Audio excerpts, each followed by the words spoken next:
Coming up tonight on Primetime Local News, we learn more about a Lloydminster dentist making a difference on an international scale. And more on a card show coming up in the border city. Plus, a local curling team punches their ticket to nationals.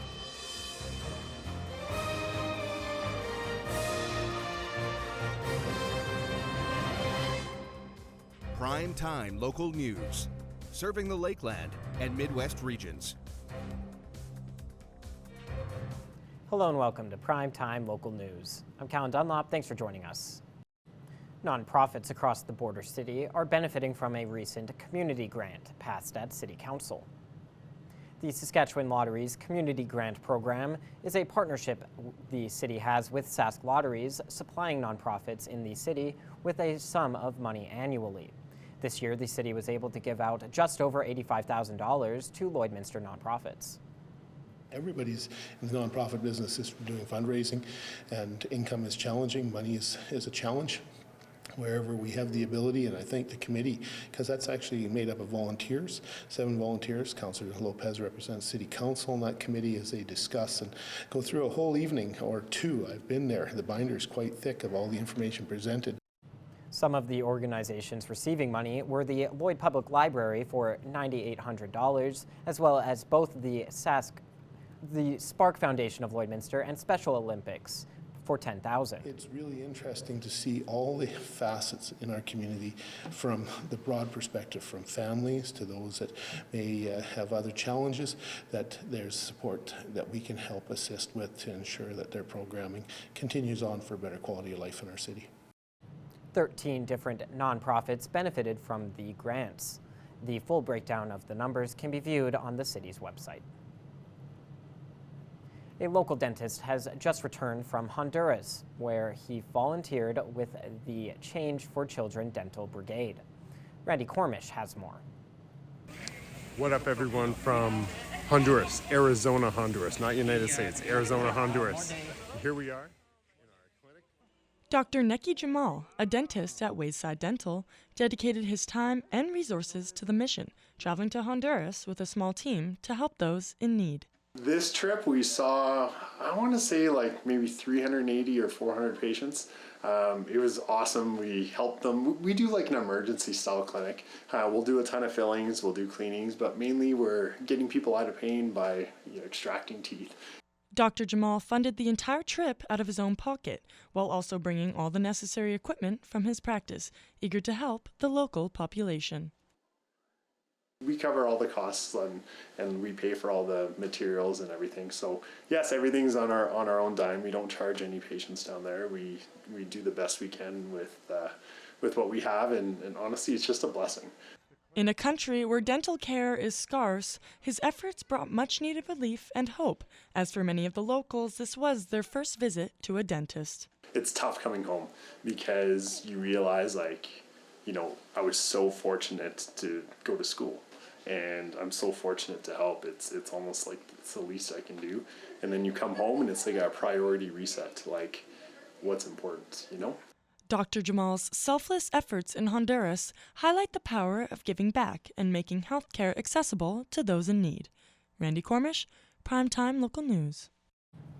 Lloydminster is experiencing warmer temperatures today, although it's still quite cold out.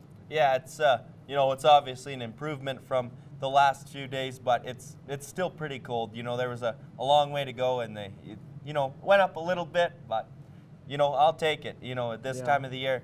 This time of the year is always super cold here, especially in the border city. So we're going to take this minus 12. We got that 22-kilometer-an-hour wind, making it feel closer to minus 21. But the sun is shining like it always does on these cooler days. But yesterday, day before, way colder. So we will take this and we'll run with it, hopefully. Hopefully we'll see some warmer temperatures as the spring gets nearer. But you can see it's the same just about everywhere else. In Marwayne and Wainwright, it's minus 12. Provost, minus 13. Bonnyville and Vermilion, minus 11. Lac La Biche and St. Paul, as well as Vegreville, are at minus 10. And Edmonton is at minus 7. Cold Lake at minus 9. Over in Saskatchewan, once again, the same story. Pierceland, Green Lake, and Meadow Lake are at -11, Maidstone -13, Macklin -14, and St. Walburg and North Battleford are both at -12. Tonight in North Battleford, it's going to drop all the way down to -25. It's going to be a clear night, but that clear will be also extremely cold there. That 11-kilometer-an-hour wind is sure to make that -25 somehow feel even colder. Now tomorrow in North Battleford, it's going to only get up to -19. Very cold. Those clouds are going to come out, so it will be a clear night tonight in North Battleford, but we can't say the same for tomorrow. It'll be a cloudy day, though that wind will die down to about 7 kilometers an hour.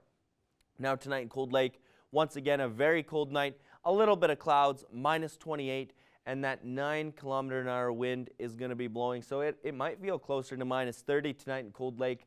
Definitely not a night that you want to go out for a walk for. You probably want to stay home and bundled up tonight in Cold Lake. Now tomorrow, it's going to get up to -15, partly to mostly sunny and very cold once again. So it's going to be a cold day tomorrow, much like we've had throughout the week in Cold Lake, and that wind is going to be blowing at 11 kilometers an hour. So that is going to take that -15 down a few more notches.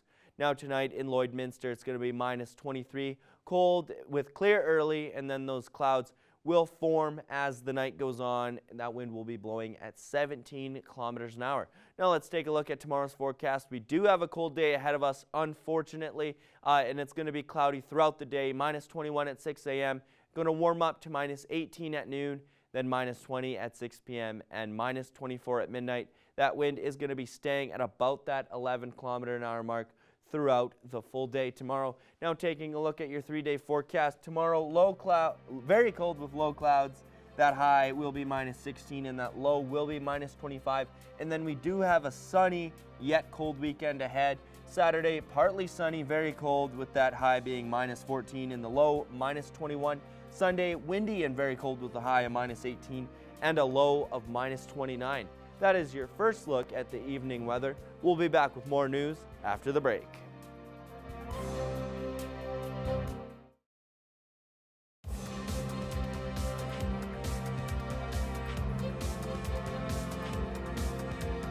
The U18 Curling Nationals will be hosted this year in Saskatoon, and some local athletes from Lloydminster will be one of 2 teams representing Alberta at the championships. Our Thomas Wildman met with the team and learned more about their journey.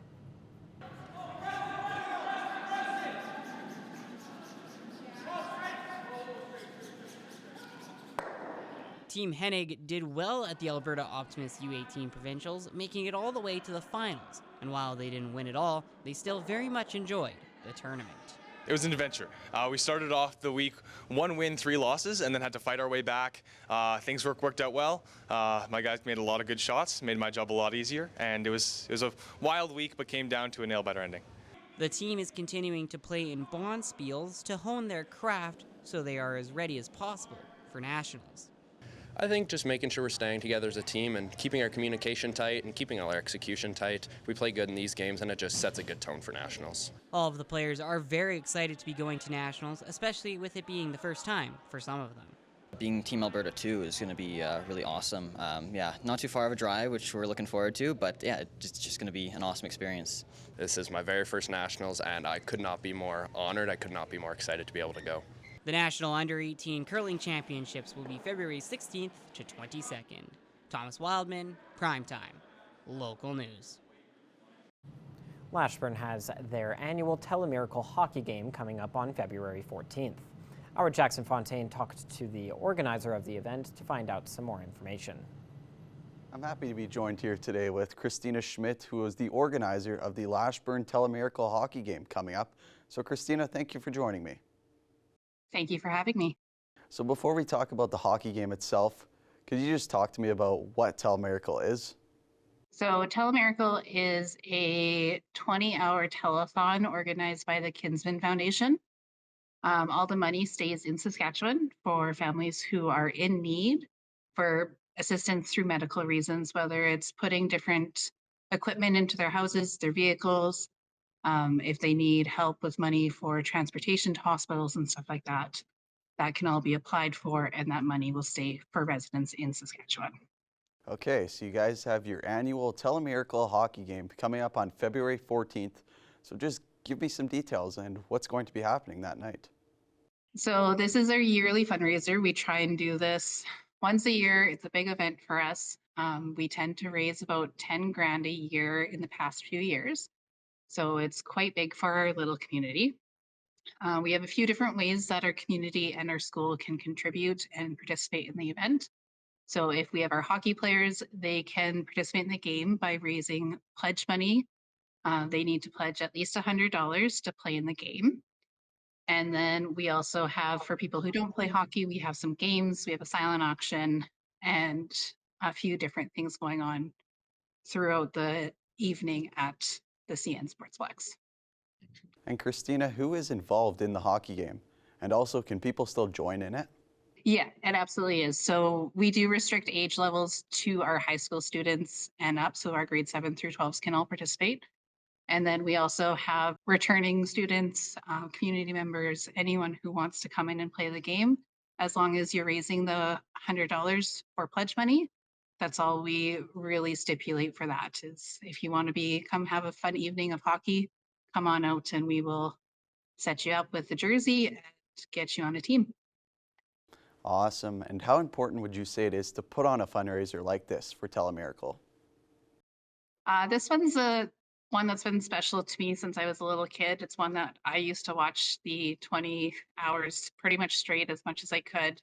The talent that's on Telemiracle is always amazing. And so it's one of those ones that with the money staying here in Saskatchewan, you likely know somebody that might be getting that money. And it's really nice to see that your money is actually going to someone you know or somebody that you might be related to. And I think that's a wonderful cause. Where can people find more information on this event? So the Lashburn High School social media pages, whether it's Instagram or Facebook, has the poster up already. We'll be sharing it again this week as well as a few more times next week. The social medias for surrounding communities, so I've shared it in Maidstone, Lashburn, and Lloydminster because we have lots of donations coming from all three locations. I wanted to make sure that we recognize the people donating as well as get people out for a fun night out. It's Valentine's Day, come bring a date, bring food and bid on some items. Is there anything else you'd like to add about the hockey game or Telemiracle itself? Not too much. I just want to share my gratitude towards anyone who's going to be participating in any way. We have lots of volunteers that help make the event run. Anybody who's pledging money, donating items, or even just bidding on items, that is one of the things that we can't do this without you guys. I would also like to thank the CN Sportsplex for donating their location and allowing us to use their location because we wouldn't be able to do it without them. So just a thank you to everyone, whether you're going to come out for the evening or just bid online, that works for us. Perfect. Well, I'm sure it's going to be a great hockey game, and it's all going to a great cause, which ends in a good night. So Christina, thank you for doing this today. Thank you so much.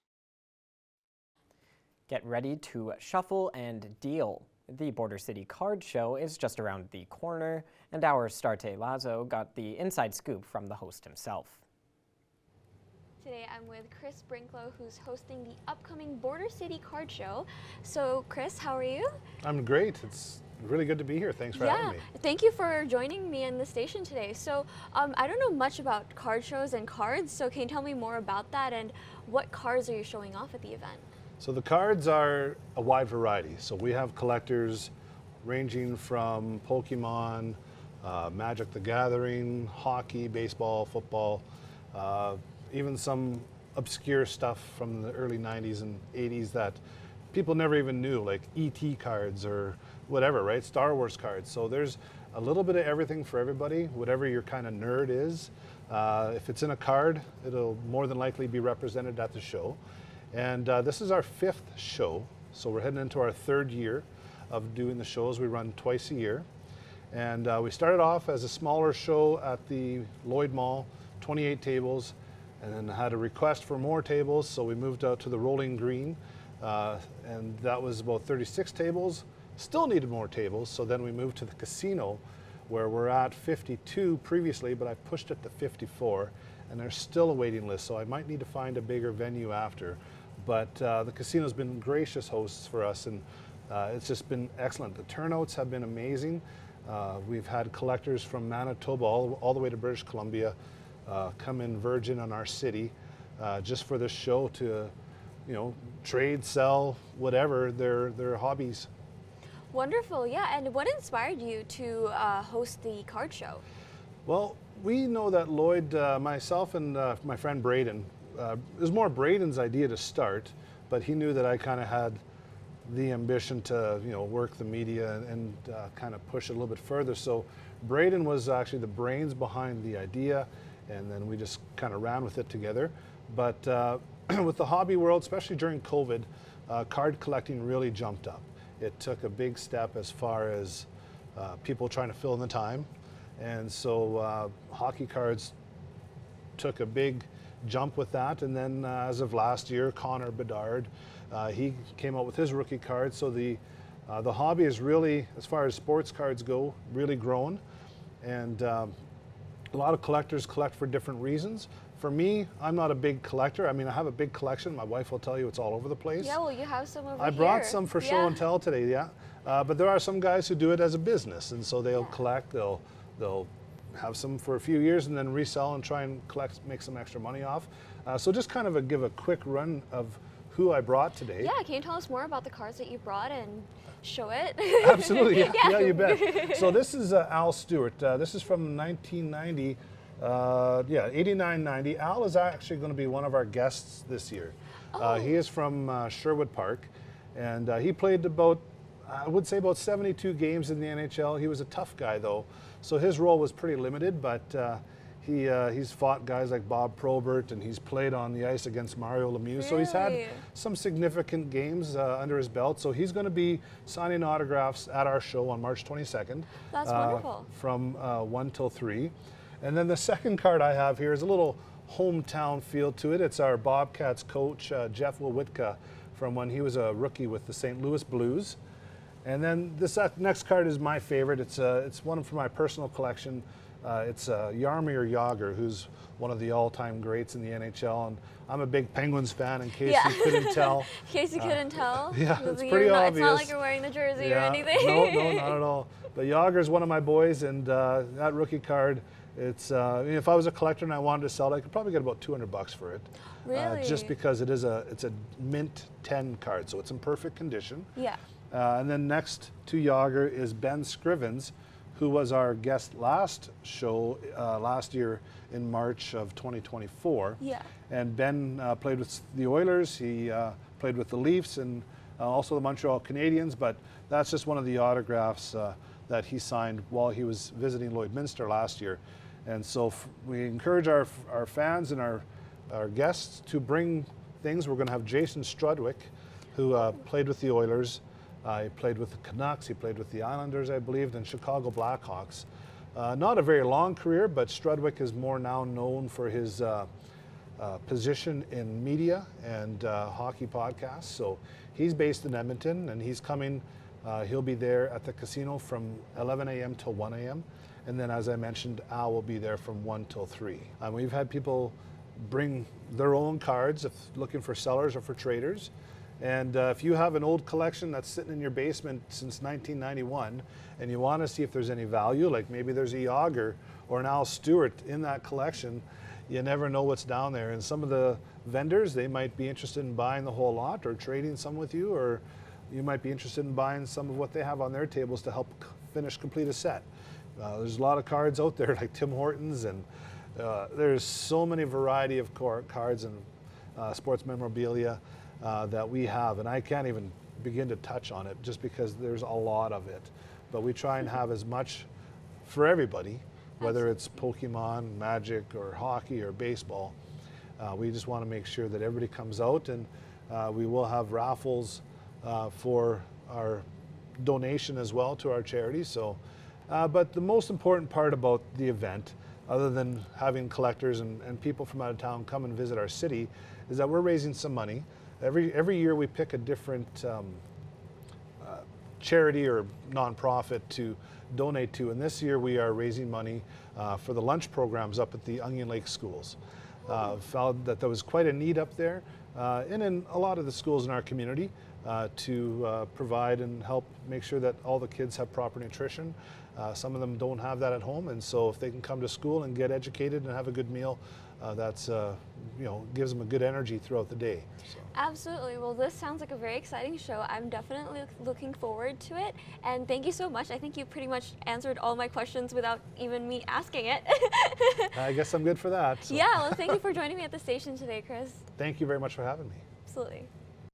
It's now time to take a look at your adorable animals in our pet picks of the day.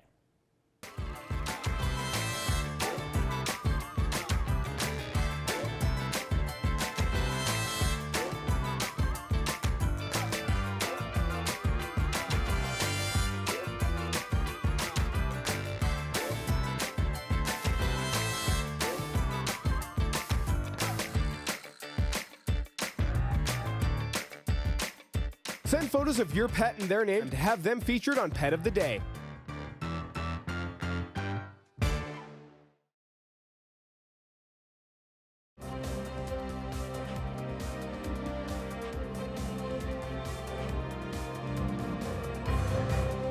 The Alberta SPCA has announced their Animal Heroes Lottery and 50/50. Our Lane Hofford has more on how you can support animals throughout the province. I'm joined here today with Dan Kobe from the Alberta SPCA, and you guys have just launched the Animal Heroes Lottery and 50/50. Why don't you just tell me a little bit about that? Yeah, so our Animal Heroes Lottery is a refreshed version of our lottery that better reflects that the people who buy our lottery tickets are true animal heroes, and that the purchase of their tickets goes directly to helping us rescue animals throughout Alberta, as well as going to some of our other core programs. All right, and Dan, what is the importance of supporting this lottery in 50/50?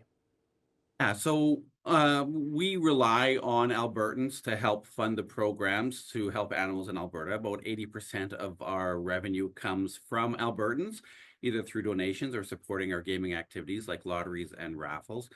And so we employ approximately 10 peace officers who enforce the Animal Protection Act in Alberta in all areas outside of Edmonton and Calgary. And so those peace officers are investigating approximately 3,000 complaints of animals in distress throughout the year. And we simply couldn't get to those animals without the support of Albertans. And so distress could be anything from a lack of food and water, lack of veterinary care, or in cold weather like this, lack of appropriate shelter to keep the animals safe and warm. Awesome. And where can people go to get tickets, and what's the payout going to look like? So this is our biggest prize pool ever, $95,000 in various prizes, including a $25,000 grand prize. So this is a cash lottery with affordable tickets. That's the lottery portion of it. And then we also have a 50/50 that goes alongside that. And 50/50s are very popular in Alberta. Albertans like their 50/50s. And so we like the idea of giving Albertans the opportunity to enjoy the 50/50 that we have and know that they are supporting the health and welfare of animals in Alberta at the same time. The best place to buy tickets is on the website animalheroeslottery.ca. The early bird deadline is March 7th. So we have 3 early bird prizes. So if you'd like to be in on those prizes, best to get your tickets before March 7th. Final ticket deadline is March 21st, and then we make the draws on March 28th after that. So obviously this lottery in 50/50 is a great way for people to support the Alberta SPCA, but what can people do throughout the year to help you guys out? Certainly, the number one thing that people can do to support us is to become a monthly donor, and that is to sign up to have a small amount taken on at the beginning of each month. That gives us predictable funding that allows us to do the work that we need to do. Donations come with a tax receipt for the donor. but it gives us predictable funding to allow us to plan appropriately for the work that we need to do throughout the year. Anybody who would like to help animals in general can certainly go to their local shelter and sign up to either adopt or be a foster. We know that in Alberta right now, there are just far too many animals and not enough people looking to add animals to their home. And so the shelters are generally quite full. We have hundreds of animals in our care, not in the shelter, but they are in our care that we can't move because shelters are all full. And so we're waiting to for space to open up at those shelters so they can take some of our animals as well. So anytime someone either adopts an animal or even just fosters in the short term, that frees up some space in the shelter system in Alberta and allows other animals to move into those spots. So, it's certainly having a dog, a cat, or any other type of animal in your home brings a certain amount of joy. And anyone who has been thinking about adopting an animal, we encourage them to do so because it changes your life and it also changes the life of the animal, and it'll also free up space for another animal to move into the shelter.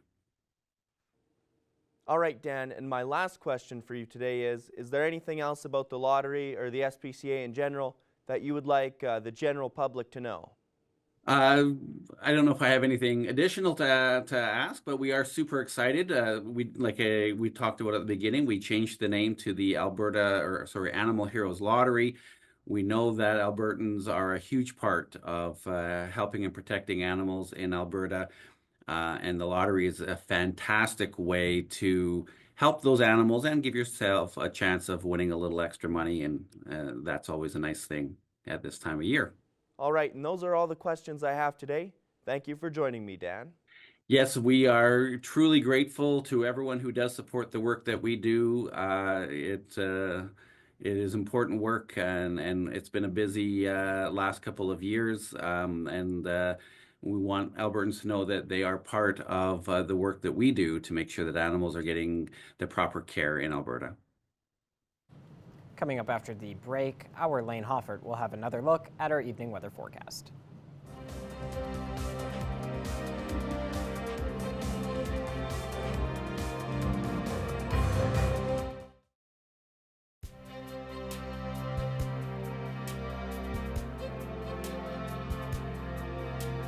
Welcome back. It's time to take a second look at your evening weather. You can see right now in Lloydminster it's -12, though that wind is blowing 22 kilometers an hour, making it feel closer to -21. So, of course, we always see just the temperature, but that wind always seems to fool us, especially out here in the Windy City. You can see it's about the same everywhere else in Cold Lake -10, Athabasca -9, Whitecourt, Edson, and Rocky Mountain House are at -8, Edmonton -7, and Red Deer -11. Now out in Saskatchewan, in Meadow Lake, it's -11, Prince Albert -10, Melfort -14, Saskatoon -15, North Battleford -12, and then moving up north a little bit cooler, in Uranium City it's -22, Stony Rapids -20, Williston Lake -18, South End Reindeer -12, Flin Flon -11, and La Loche and Buffalo Narrows both -15. In northern Alberta, Fort Chipewyan is at -18, High Level -14, Fort McMurray -16, Peace River -9, Grand Prairie -12, and Slave Lake -10. Now down south in Banff it's -8, Coronation -14, Calgary -10, Lethbridge -11, and Medicine Hat -17. In southern Saskatchewan, Kindersley and Estevan are at -16, Regina and Swift Current at -18, and Yorkton and Moose Jaw at -17. Now tomorrow's forecast in North Battleford, it is going to be a cooler day at -19, very cold with those low clouds. Though that wind won't be blowing quite as strong, it'll only be blowing at 7 kilometers an hour as opposed to the around 11 kilometers an hour that they can expect tonight. Now tonight's forecast in Cold Lake, -28, partly cloudy and very cold, 9 kilometer an hour winds, so it'll probably feel closer to -30, and that -28 is already cold enough in my humble opinion.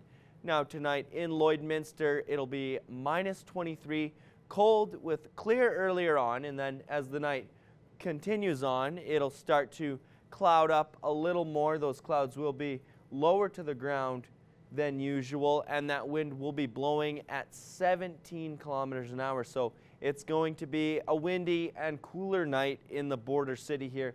The windy border city. I think we have a good shot at being our own windy city. And now looking at some more temperatures throughout the region tonight, Meadow Lake and Bonnyville will both be minus 27. Provost minus 23, Isle Cross and Paradise Hill both at minus 26. And there's going to be some snow in some areas, but overall it's going to be some colder nights in the region. Now taking a look at some more temperatures in the area, Burnham is going to be minus 26, Pierceland minus 28, Unity minus 24, Wainwright minus 27, and Calgary minus 19, all with some similar outlooks. Pierceland is going to be getting an evening flurry, but other than that, those nights will look the same throughout the area. Now, the 7-day forecast, you can see we do have a cold week ahead, and it's looking like it's going to be sunny on a few of those days, but the temperatures will not match what it looks like outside. Tomorrow will be very cold with some low clouds, minus 16 is the high. Saturday, partly sunny and very cold with that high at minus 14. And then Sunday, windy and very cold with the high of minus 18. And then Monday through to Thursday, it's going to average to about minus 20 as the high. Tuesday will be a little bit warmer, but to make up for it, there's going to be some snow and flurries. It might be warmer, at least on a temperature side of things, but with that wind, it is still going to be a very cold week to endure next week. That's always what gets you. And that is all the time we have today for Primetime Local News. Thanks so much for watching, and have a great night.